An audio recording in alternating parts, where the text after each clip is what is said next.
T20 world cup ను team India గెలుచుకోవడంతో సంబరాలు మిన్నంటాయి. రోహిత్ శర్మ విజయాన్ని దేశంలోని క్రికెట్ అభిమానులంతా సెలబ్రేట్ చేసుకుంటున్నారు. గెలుపు సంబరాలు ఇంకా కొనసాగుతున్నాయి. ట్రోఫీతో స్వదేశానికి తిరిగొచ్చిన భారత ఆటగాళ్లు ఫుల్ బిజీ అయిపోయారు.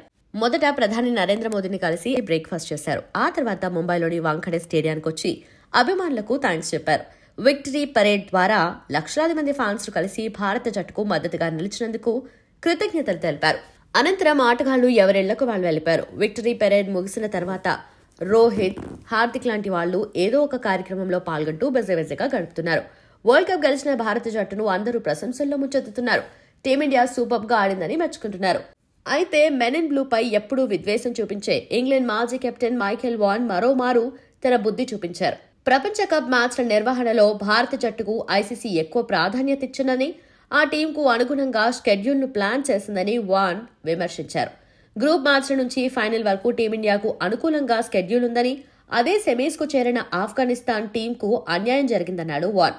ఆ టీంకు ప్రాక్టీస్ చేసేందుకు తగిన టైం కూడా దొరకలేదన్నారు.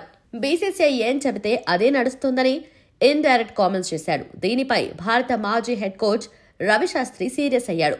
భారత క్రికెట్ గురించి ఒక్క మాట అన్నా ఊరుకోమన్నాడు. టీమిండియాను తిట్టేందుకు వాన్ కు అర్హత లేదని, అతని మాటల్ని ఇక్కడ ఎవరూ పట్టించుకోరంటూ కౌంటర్ ఇచ్చాడు రవిశాస్త్రి. తనకు నచ్చినట్లు మాట్లాడేందుకు వాన్ కు అర్హత ఉంది, కానీ ఇండియాలో అతన్ని ఎవరూ లెక్క చేయరు. మా మీద పడి ఏడ్చే బదులు అతడు ఇంగ్లాండ్ టీం గురించి ఆలోచించడం బెటర్. భారత్ ఇప్పటిదాకా 4 వరల్డ్ కప్స్ గెలుచుకుంది. అదే ఇంగ్లీష్ టీం కింద మీద పడి 2 నెగ్గింది. వాన్ ఒక్క ట్రోఫీ కూడా చేతపట్టింది లేదు.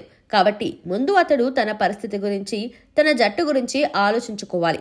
అతడి ఆరోపణల్ని నేను ఖండిస్తున్నా. సెమీస్ లో భారత్ చేతిలో ఇంగ్లాండ్ ఇంత దారుణంగా ఎలా ఓడిందో ఆలోచించి అందుకు తగ్గట్లు ఆ జట్టుకు సూచనలు చేయాలి అని రవిశాస్త్రి చెప్పుకొచ్చారు. మరి వాన్ రవిశాస్త్రి వివాదంపై మీ అభిప్రాయాలను కామెంట్ రూపంలో తెలియజేయండి.